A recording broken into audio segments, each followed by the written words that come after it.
Welcome to Blizzard Fire. We hope this video helps fire up your solution. Start by preparing the watch and your phone for the change process. Charge the watch to at least 50% so no interruption occurs during settings changes. Open the companion app and sync to backup contacts, health data, and watch faces. Note any custom watch face names so you can reinstall them after removal. If you used a third-party watch face, sign in to that provider to retrieve licenses or files before proceeding.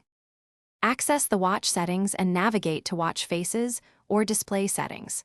Tap the active wallpaper or watch face to view edit and delete options. Choose delete or remove to clear the image from the watch memory. If the wallpaper came from the phone, open the companion app and remove any synced or downloaded faces there.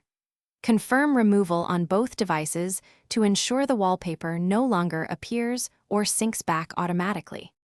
If wallpapers persist, clear cache in the companion app or uninstall the watch face app on the phone.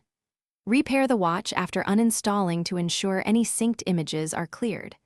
As a last resort, perform a factory reset from the watch settings to remove stubborn wallpapers and corrupted face files.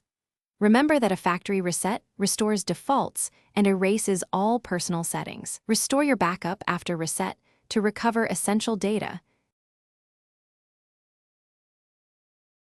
Thanks for watching. If you found this helpful, don't forget to like and subscribe.